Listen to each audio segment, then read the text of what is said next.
Welcome to today's Kitchen Table Conversation with contemporary vocalist, composer and movement artist Elaine Mitchener.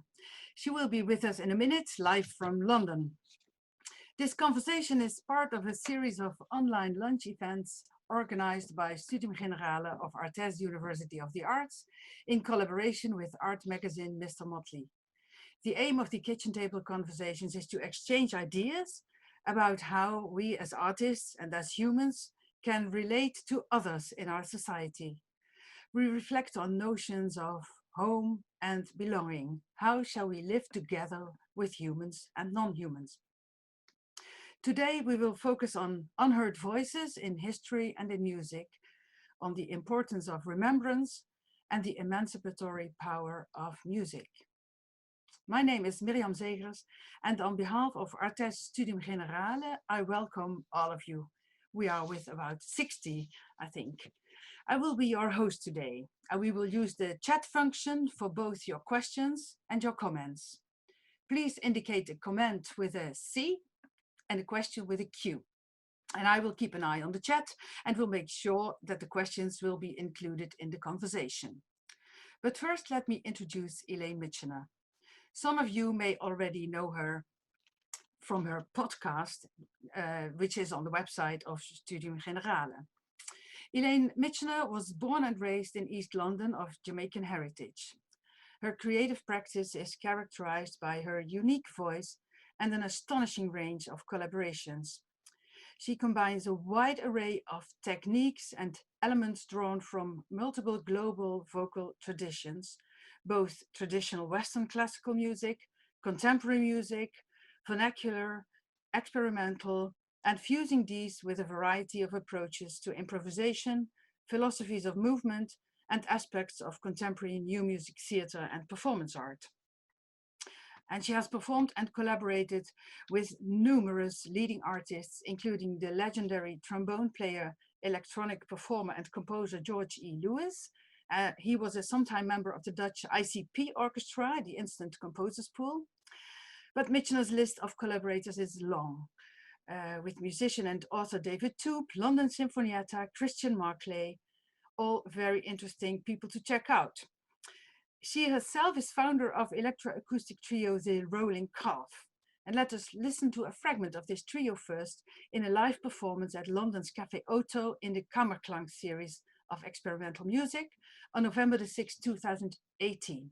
Elaine Mitchener vocals, Jason Yard saxophone, and Neil Charles bass.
So you have an impression of the experimental work of Elaine, and you will hear more on our website are several links where she's also hearable and visible in her work. Her work is also held in a curated collection by George E. Lewis at Darmstadt Festival, and she was this year featured at Holland Festival and the Ruhr Triennale. In October 2020, she premiered On Being Human as Praxis at SWR Donau-Eschingen Festival, which brings together 5 new works from Mitchener by Afro-diasporic and European composers inspired by cultural theorist Sylvia Wynter. She will also perform in a special project event at Royal Opera House, London, directed by the famous British theatre director Katie Mitchell. And for 21-22, Elaine is one of 50 selected artists whose work will feature in the British Art Show's touring exhibition. I'm also very happy to welcome the 2 moderators of today's conversation. Ruth van Lenthe, who graduated cum laude at the Master Arts in Education of ArtEZ Zwolle last summer, with a research on ways to enhance the personal development of students in higher education. And Djuwa Mroivili, 30th student classical piano at ArtEZ Zwolle and co-founder of HALT, Hungry, Angry, Late and Tired, an intersectional inclusive student initiative. So now it's time to welcome Elaine, Ruth and Djuwa. We are very happy that you are all with us. Welcome Elaine, welcome Ruth, and welcome Djuwa. Very nice that you are here and that the technique works. If Djuwa can also get to the video. I now withdraw. Welcome Djuwa, there you are. I now keep an eye on the chat and leave the word to the 3 of you. To all present, use the chat.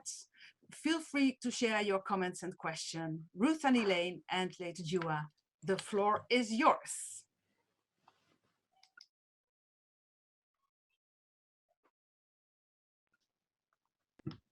I will start again. I was still muted. Hi, Elaine. Nice to see you again. Hello. Hi. Well, we will have a digital kitchen table conversation, which is a bit of a challenge for everybody, I think. But, and I will ask you the first question I have prepared for you.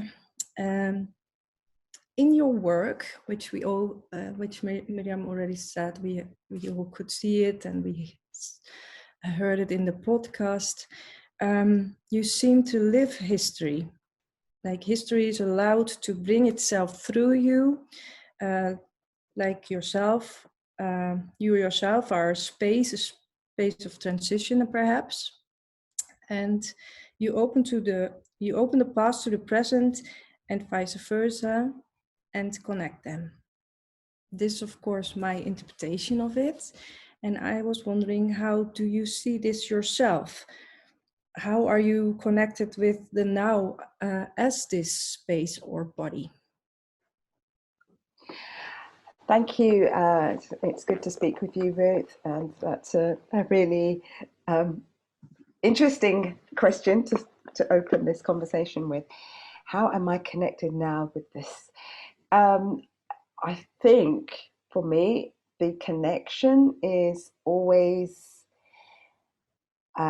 an ever-present one, and it needs to be in order to, well, for me, in order for me to be able to embody the things that I am examining and the different topics that I want to interrogate or explore in my work, and they take different forms. So it's, although I'm quite often looking at aspects of the past, and it can be the recent past as well, in order to make that relevant for me and to be able to communicate it, I have to be present.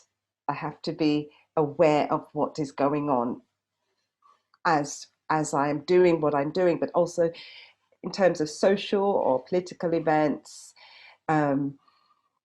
cultural events, just being very mindful of those things, because things can't remain static. We're not static. We're always moving forward, and whatever we choose to remember, we take that into, we're living with it, and then we take it into the future life. So, and what happens, and then we're always responding to it. So I try to be as present as possible.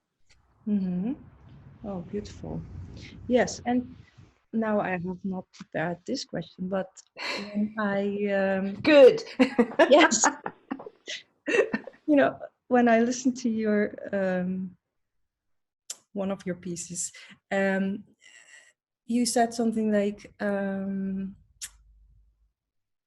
want to let the audience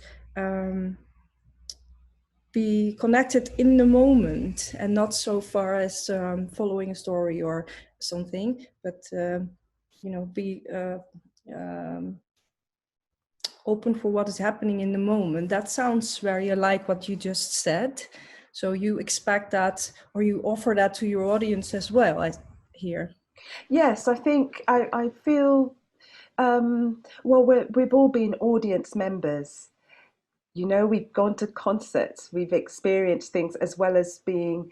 So I'm very aware of the feeling of being in an audience, and the best experiences that I've ever had, regardless whether it's musical or theatrical, or attending a sports event, is somehow something happens and you're so in it. If you watch a football match, I hate football, by the way, okay, and I actually had a mini argument with a very close friend yesterday who couldn't understand why I wasn't enjoying the fact that Liverpool football team were winning 3-0, and I said, it's a historical thing that I support Liverpool. But whenever I watch football matches, it always fascinates me how engaged the spectators are. If you watch any sports event, the spectators are, it's almost as though they're playing, and they're not. They're watching. So there's some kind of mysterious thing where they're so emotionally and intellectually engaged with the action in front of them. And that's what I want when I'm performing. And it's trust. It's trust. When it comes to the kind of things that we do, I guess, artistically, it's the trust that you have in what you see in front of you, and that you trust that journey, you trust them for the experience. So there's a lot of responsibility with that. That's why if a football player is fouled on the pitch, there's a clash and there's some running around. Did I freeze? If a football okay, if a team player is injured on the pitch, everyone is screaming, but they're in the stands and they're screaming at the referee, and they're screaming, and and that's amazing. It's almost hypnotic. But they are in the moment, which is why they can. Generally, it's men, but you hear them. Generally, it's men. You hear them discussing passionately because they believe in it. They passionately believe in what that. I mean, I don't understand it because I don't share that joy of the game. But I heard 2 security men discussing Football League and the transfers and who should be in, and they're really, and they're not even watching. And so I think when I'm performing, I'm asking the audience to trust me, to take them on this journey, and you can only go if you're present. So I hear you say, as an artist, you try to be very present. You try to take with you whatever is in the recent, also what happens in the recent present past, into the present, and your audience is very involved. You hope, but I think they are, and they have to trust you.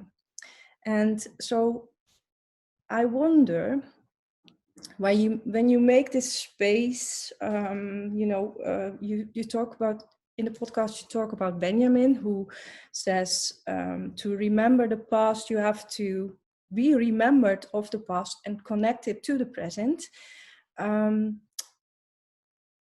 And you are an artist who does that in her work. And I feel, do you feel like there are sort of ingredients that you build up on the stage? Like you mentioned trust, being in the present, trying to let your audience connect and resonate in the room with you. Are there more of that kind of ingredients? Yes, I think when I'm creating a work, I am very concerned about the ethical responsibility of the material that I'm working with, if it's historical, if I'm quoting from someone whose work I respect or even don't respect, but quoting material, or dealing with archives and things like that. And those are the ingredients from which I start to work some kind of, I don't like to use the word magic, but what it is that you have all these ingredients. So it's the seasoning that you season, and you different things to get the right kind of smell and the taste, But some things don't taste so. Some things are ugly. Yeah. Some things taste bitter. Yeah. And you need that. Well, I need that quite often in the work that I, for example, in Sweet Tooth, it's a difficult subject, but it's based on facts. So I cannot sum up I can't. No, let me start that again. What right do I have to try and present a work that tackles the Atlantic slave trade and everything that comes with it? And it took me a long time to try to find an answer, and the answer came in with the work that I can't represent the trauma, the whole trauma, but I can talk about the legacy of that trauma. And I can talk about how it continues to affect everyone. Yes. And it froze again. And it's important to remember that. Sorry. Yes, I'm not sure if it's my connection or your connection, but it does not matter. No, it doesn't. So I felt that it was the right thing to do. But in doing so, I had to make very clear decisions on because it's not my memory, it's what I read, it's what I researched, it's who I consulted with, it's the archival material I looked at, the ledgers of people's names and what they were worth. But then using that information to communicate another idea, not another idea, but to communicate it to those who are watching, so that we can all think and reflect more deeply on why we are in the situation that we are in. Yes. So I hear a lot of carefulness of reading into and researching the history that comes before and translating that in this very I'm afraid I don't know the English word, but in this sensitive, considerate way, sensitive manner, which in which you try to respect everybody that is involved. Yeah, and it's sensitive in that I am not stepping away from the ugly, brutal realities of Right. it. But when I was depicting things such as Scold's Bridle, which was these things that were created to prevent enslaved Africans from speaking or drinking, it was a punishment. So there would be these things that would be clamped to their heads. I physically did things, but doing it knowing that it was obviously far worse. That was uncomfortable for people to see. You know, me examining my body and doing things that were really horrific, knowing that it was much worse than that. Yes. You can't do just doing that means nothing. Just doing that means nothing. But if you've done the research, yes, and you processed it, yeah, and you then can embody, you react to that, and that is part of the embodiment, and that's what makes it that's what makes me able to represent it. yes, Yeah. beautiful. I do Thank have you. more questions about that, but we could also look at if there are questions from the participants in this chat. And That's exactly why I jump in for a moment. Okay. Maybe it's also good if people tell where they are coming from in the chat. What are you from? ArtEZ? From what department are you? And maybe we continue now with Djuwa. Yes, sorry. Hi. So shall I just go on with my questions then? Yes. Well, yeah, so I was wondering, because there's so much has happened. Like we're approaching the end of this year, and this was such an important year. And it was a year in which a global pandemic happened. We've had That's still going on. it's Has still it gone? going on. Yeah. And such like and the Black Lives Matter movement, of course, like it was another huge wave of that. And I thought, in this time in which we were all forced to give each other's bodies space, to give each other space, and how we're so confronted that in so many ways we struggle with giving each other space, and like both physically and mentally, of course. Do you feel like this time has given you space? It's given me plenty of space. I think it's given everyone space, whether they wanted it or not. It's the kind of space that you have been provided with is the defining matter, I think.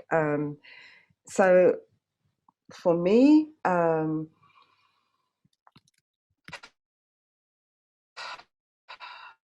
the biggest thing this year was the global pandemic, which prevented a lot of things from happening in terms of in the diary.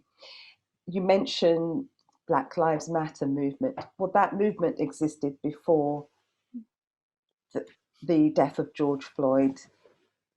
I'm trying to find the right word. What drew our focus, I guess, was the fact that we were all kept within our own personal spaces for a long period of time. So, you know, we were all told to stay home for our life's sake, you know. And when you are kept inside in almost, for some people, it felt like solitary confinement, you have a lot of time to think.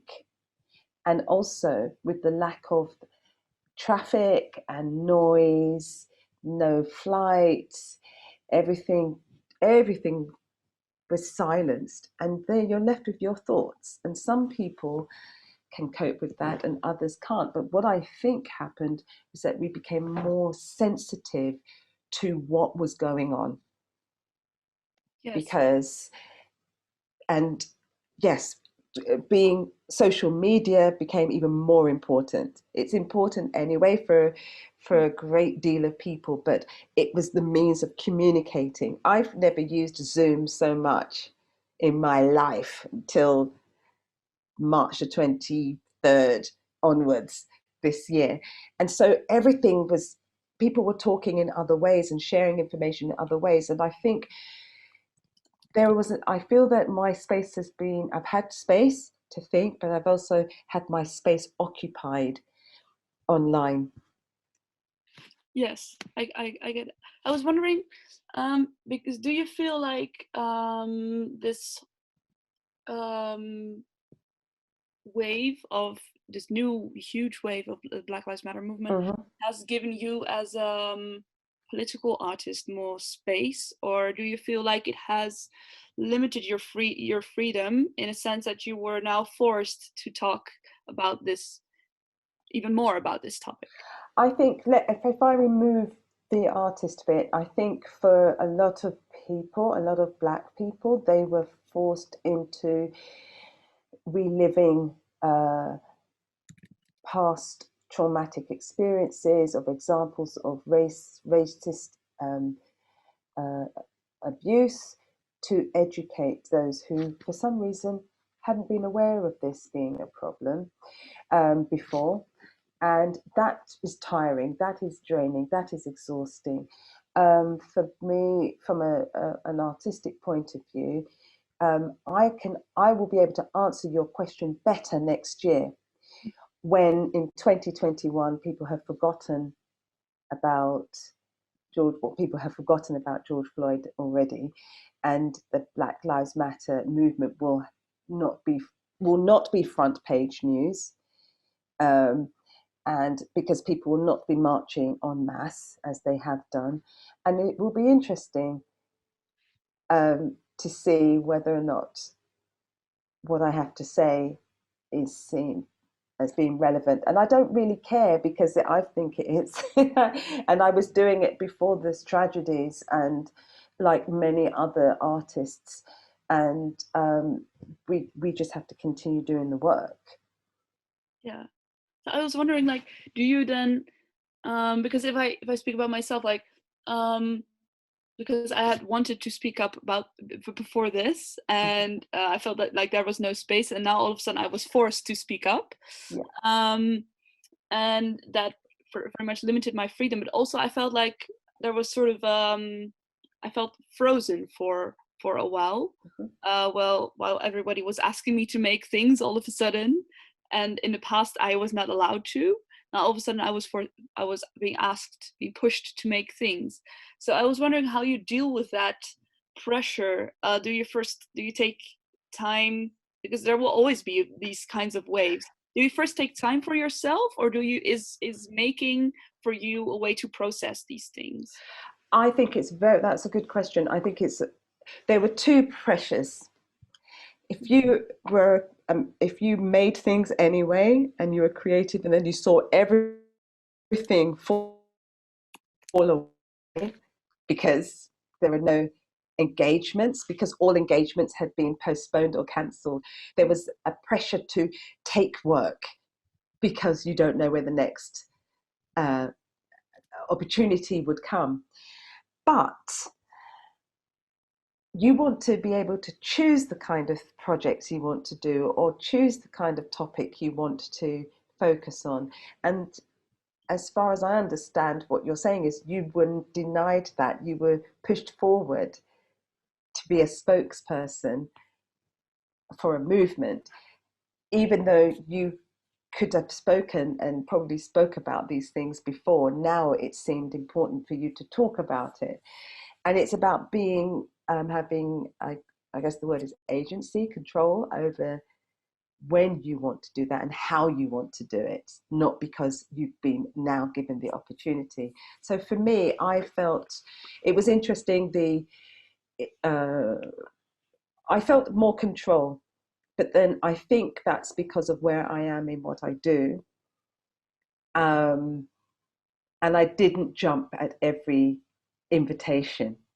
Because if you don't jump at every invitation, you can control you can control the speed of what you're doing. It's when you say, yes, yes, yes, I'll do that. And there's no time, because you need time to process, to create. It's really important to do that. Yes. And also to speak about these very important topics, because they should always, it's not just for 2020. It's, you know, like me, you've been Black all your life. So, you know, we will take this to our graves. So, and also we can't be silenced. So, and mustn't be. So this is the thing, we do need to pace ourselves for our own health and mental health's sake. Yeah, we do. I'm just checking the questions because yes, of course, I can see. My chat was frozen for a few minutes, and now I see all these questions all of a sudden. Okay. Go into some of them, if that would be okay with the others. I've seen one at the top, I think. Here, this from Martina, student at Master Arts Education. Okay. Says, can you say something about how you prepare instant composing with other performers? Is there a construction before you go on stage? Okay, right. Yes. I think you're referring to improvisation, and I've been really lucky to work with musicians who are experienced improvisers. If I work with structured improvisation, there's a lot of play, as in we try a lot of things out, or I may have an idea. It could be, and I'm just using this as an example because I'm looking at you, Djuwa, it could be your head wrap. Okay, so for example, I will be with a group of players, and I'll think, okay, the head wrap, we're going to use that. I've got this idea about material and the colors and the way, the motion of it, the motion of wrapping it, unwrapping it, fixing it, getting it right, the choice of the material, the way the wave patterns are. And then I might say to them, I want you to work with that idea and not just treat it as a graphic score and pull out every extended technique you've learned on your instrument. I want you to move away from that. Don't think about it being right or wrong, just be in the moment and respond. And then I start to craft the bits that I like from what I'm hearing, and then we continue building. I never go with the first idea. Okay. And how do you how does this relate to your education, because you have been classically trained? Sorry, how does this relate to your training? It does relate completely, because there was and I still have lessons. I have lessons with an amazing singing teacher who was a dramatic soprano and realised new works by Hense, actually. And she's done a lot of contemporary music and sung Tosca and lots of different things. I'm very lucky. Where you're singing something that has been notated and composed, whether it's from the canon or it's new, our job as performers is to treat it as though it is fresh and new, because we're interpreting and we're communicating. And that is, I think that is our responsibility as performing artists, to treat whatever it's really hard if you're singing Schubert or if you're singing Mozart. I'm not done. That's why I don't do it.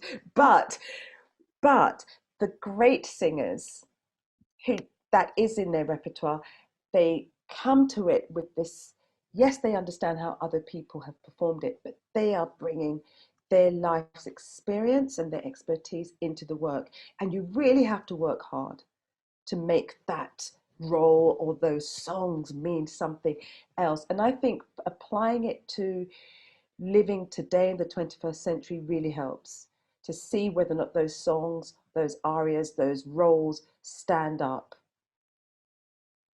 Okay, thank you. You're welcome. Ruth wants to take over, so I'll pass it on to Ruth. Okay. Thank you so much. Thank you. Let's just go on with some questions, because you said already on the top of the chat was a very good question. It's from Joke Alkema. And she says, when the public is giving you, if it is giving reactions during the performance, are you able to respond on it directly by improvisation in your performance? Do you have examples? Is the audience involved in that way? Right. No, that's a really good question. I like an immersive experience in that I want the 100% engagement of the audience. In fact, I demand it, not by saying it, but by what is done. And inevitably, they are involved because I feel their energy. So in the piece, the then plus the now equals now time. And I work a lot with the choreographer, Ruth van Lenthe, who's Vietnamese American. And he movement directed that piece, and we co-directed it together. It's for solo voice and electronics. The first minute and a half, maybe 2 minutes, I'm standing on stage, seemingly doing nothing. Yeah. Oh yeah. I just stare out to the audience. And I could feel their presence, and they stared back. Yes. And it was so electrifying. It was really great. I think it was because it was in Berlin. I'm trying to imagine the same thing in London. I'm not sure. In London, someone might just clamber up on stage. I don't know. But at which point, I was like, get off my stage. Because I'm quite protective of the space. I find, that's an interesting thing for me to think about. The space being it's almost sacred, because I'm prepared for what goes on. I'm not so prepared I don't invite audience participation, because we've gone through different processes and it's not that kind of work, even when I'm improvising. And generally people don't join me on stage. Maybe they're scared, in which case I don't mind their staying away. But it has happened to me. And in fact, in a piece, it wasn't my piece, but I was involved in a work by artist Sonia Boyce, which she was filming. It was a duo I was doing with another vocalist, and there was an invited audience. And unbeknownst to me, someone had said to the artist, "Oh, I want to go on stage." But I didn't know this, and I was completely focused on what I was doing with the other singer. And this person came up on stage. And it was a really strange thing for me, because I thought, what are you doing? And they said, I just want to ask everyone to scream. So I just let them do it. Yes. And it's that, it was great. It was fine. It felt, fortunately, I do know the person who came up on stage, and I was able to allow that to happen. But I questioned that judgment. But then it wasn't my piece as well. So I had to let that go. But in general, no, I don't want people on stage with me. So you want 100% involvement. I want focus. Yeah, I want that. But that's enough. Not going into the piece. No, because they don't know the piece. No. I haven't created it. I have yet to create a piece in which people can involve themselves physically and musically. Are you thinking about that? I haven't had any thoughts about it yet, but I find, though I have created a sound installation which involves people moving into spaces, into a castle, where they hear things that they wouldn't necessarily expect to hear. And basically it's a narrative of the Black French prisoners of war who were held in this castle in the south of England, that people didn't know about until about 5 years ago. So I'm inviting them into that space, Yes. but I'm still controlling it. Yes. So maybe I'm a control freak. Yes, I am. Yeah. You talked about that the matter is so, sensitive that you have to have a lot of respect. And if you cannot contain that, or you have to be able to contain it in somehow to be respectful. Like maybe that is a link to that. Well, it's interesting, and I just want to add to that because I mean, there are some artists who can really cope with it. I'm not sure I can. I'm not that kind of performer. And even when I'm performing jazz, which is more relaxed, for example, there was a young man who's a really amazing saxophonist, and my group were presenting a live set at Cafe Oto, vocal classics of the Black avant-garde, and there were a lot of musicians in the audience. So yeah, they could have come up and someone said, oh, could so-and-so come up and just have a guess? And I said, no, no, no. It just because no, I need to control the space for this set. There are too many live wire things going on anyway, and to bring another energy into the space that hasn't gone through the process, because what maybe even the musicians I work with, they don't realize is that I am bringing them through a process. There is a process of preparation before we go on stage. Yes. And it's happening in rehearsal. It's happening the way I talk with them, what I'm saying to them. I'm not hypnotizing them or anything, but I'm demanding a specific kind of discipline.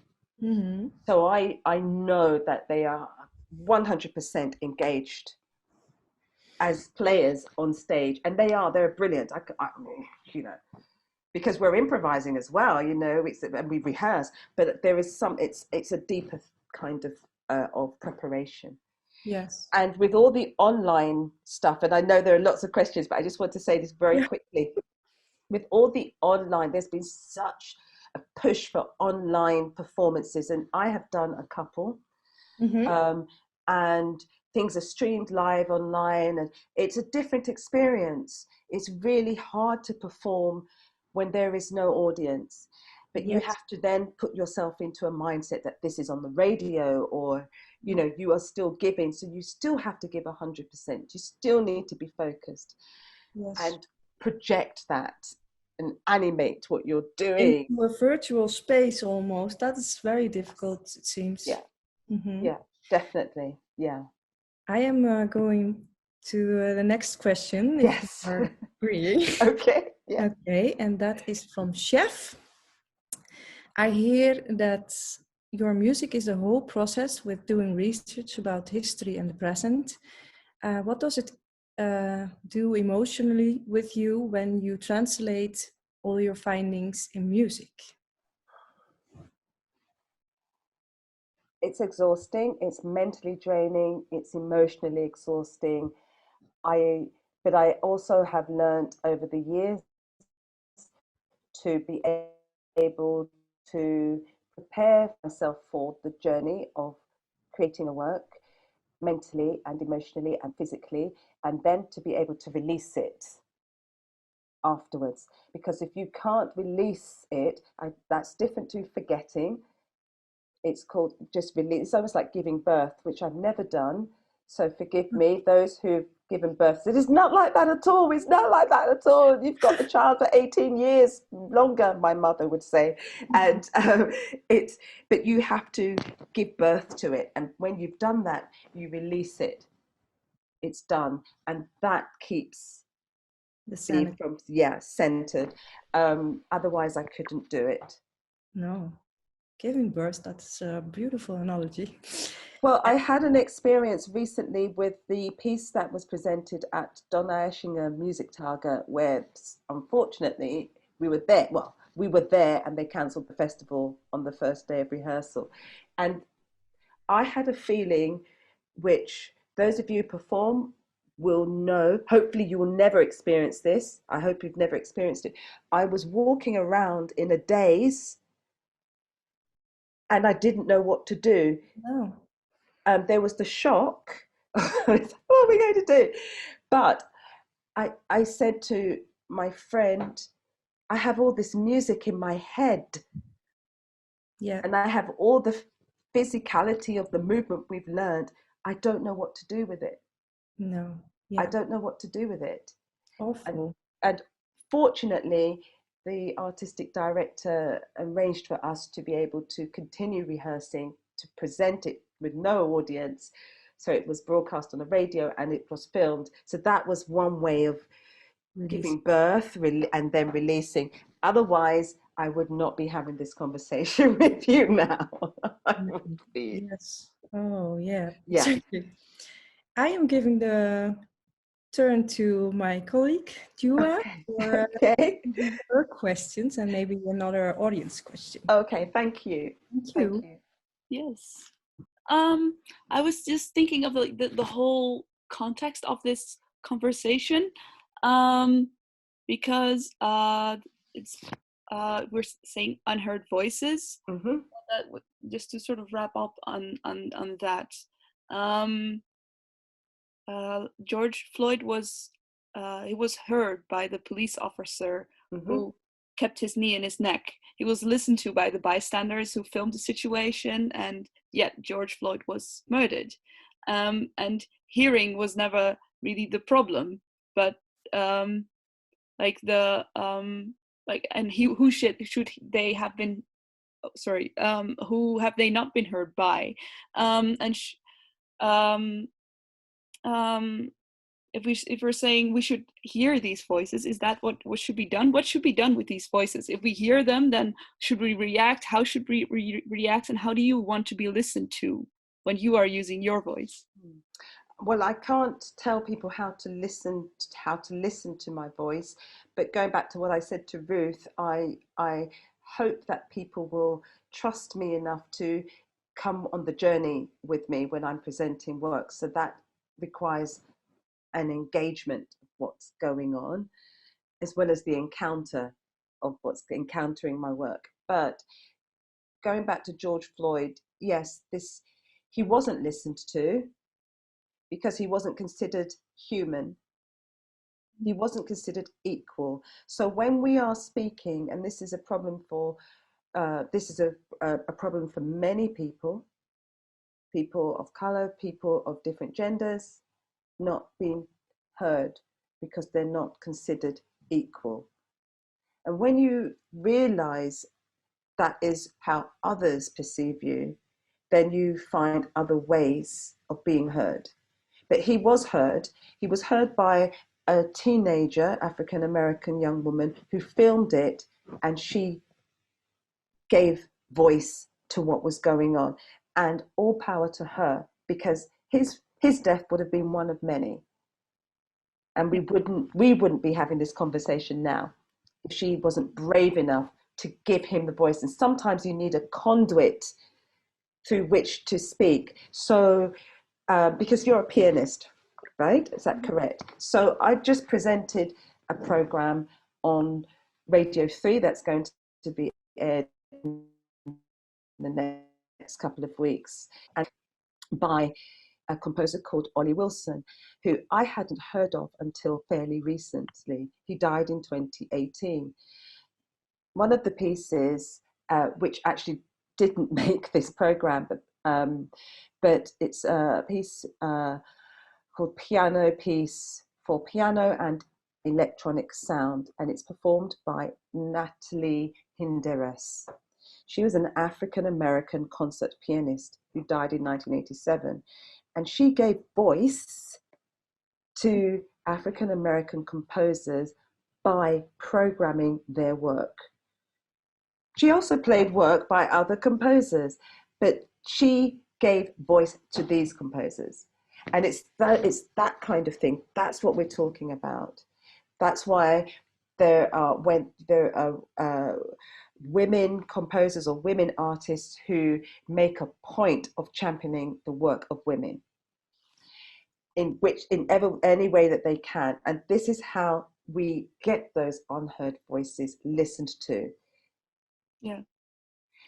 And the responsibility is to be able to present it brilliantly, because we can't afford to do these artists a disservice, or yourself. Yeah, you're definitely right. Oh, I'm so frustrated because you have so limited time. I know. Another time. Yes. There's this one other audience questions from Yes. Saskia. Saskia says, could you speak about the role theory plays in your work and what kind of theory interests you? And do you believe that theory could become part of a performance? What theory are they referring to? Theory as in music theory, or theory as in philosophical? Because they all play a part. You know, at the moment I'm reading a book by Francois Verge, and it's about the colonization of the womb. And it's not a theory; it's based on facts. You know, but it's made me think of other things. You know, it's just they all play a big part. You know, years ago, a very dear friend of mine who is Dutch and who lives in Rotterdam, he's tracked down a book that that on Amazon cost like £500, but actually he was able to buy it for like €30, because it was Black is Beautiful, and it's depictions of Black people in Holland and in Flanders during I think it's 16th, 17th century. And they're really beautiful portraits, really beautiful portraits. And I bought that book years ago. And it's not based on theory, it's a fact. These portraits exist by, it's Rembrandt. And and I thought, well, I had not seen these before. But those portraits continue to play a role in the things that I do, because it's part of the humanization of people. It debunks the theory that Africans were not human, which is why the slave trade was able to last as long as it did. Because if you dehumanize, and that notion is based on classical theory, Enlightenment, the so-called Age of Enlightenment, which was very popular, as we know, but that was a theory.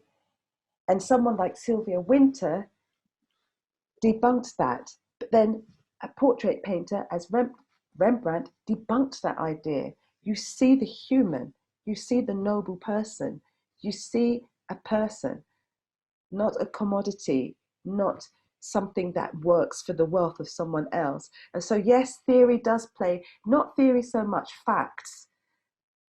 Okay. So okay. So and when you're dealing with facts, so you're combining facts with sort of just a whole making facts into a story that you want to tell.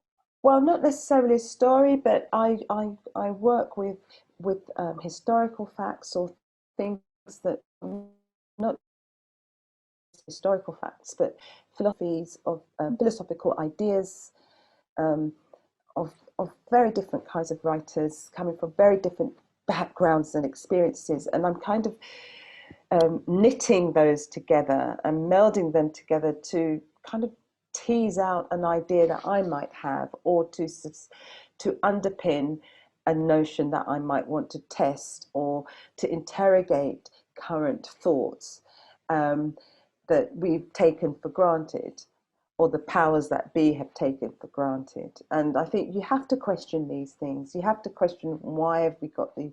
No, find out why we have the statues to these people and who put them there.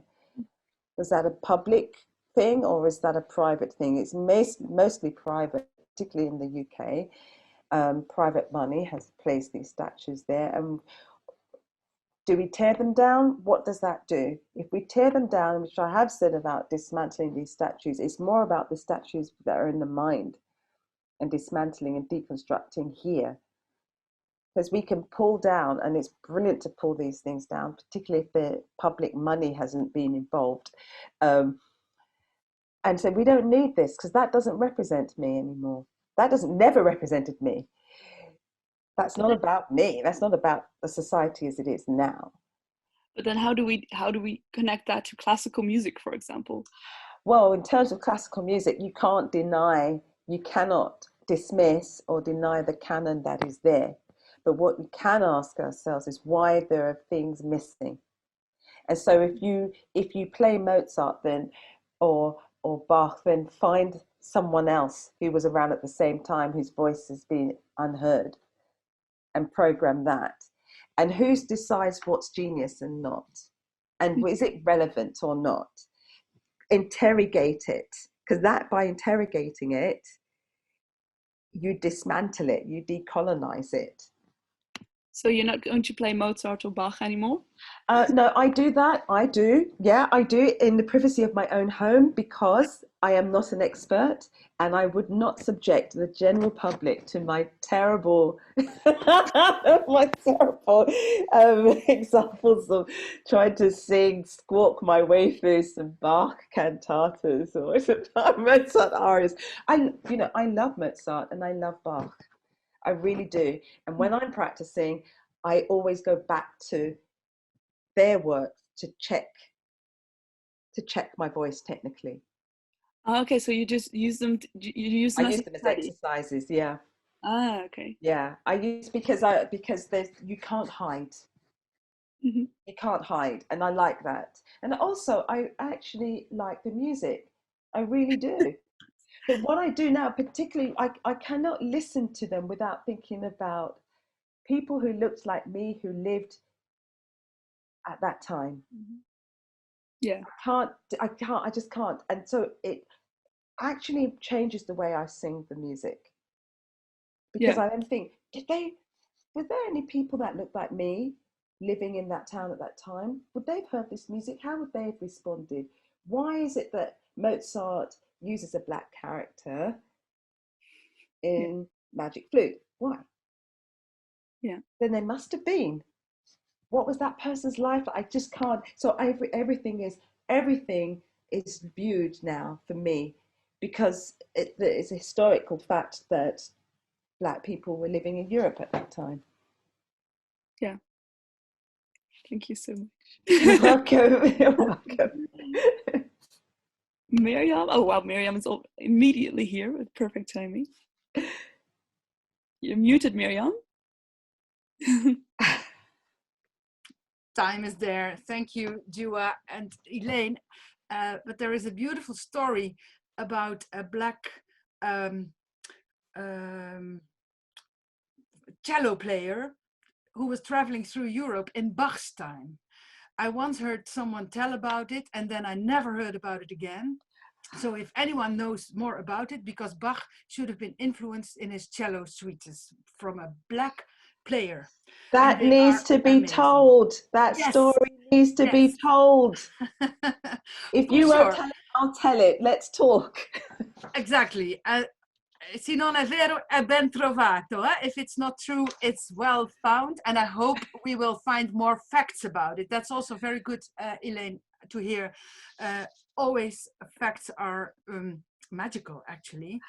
Djuwa, Ruth, Elaine, thank you very much for this conversation. And indeed, 1 hour is only very short. So we hope to see you back one day. For all present, thank you for being here. I see all kinds of fascinating talk. Thanks a lot from Eliza. Wow, great work. Thank you so much. Very happy that you were all here. And if you want to know more about Elaine, you will find it on our website. And there will be more maybe in January with a recipe book. But first, on this December the 16th, there will be the next online conversation when Lineke Hulshoff, chief editor of the online art magazine Mr. Motley, will have a conversation with 4 artists on climate breakdown, ownership, territory and colonialism, and how these concepts are entangled with each other. We will be publishing the registration of this talk later this month on our YouTube channel.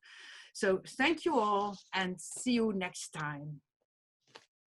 Bye-bye.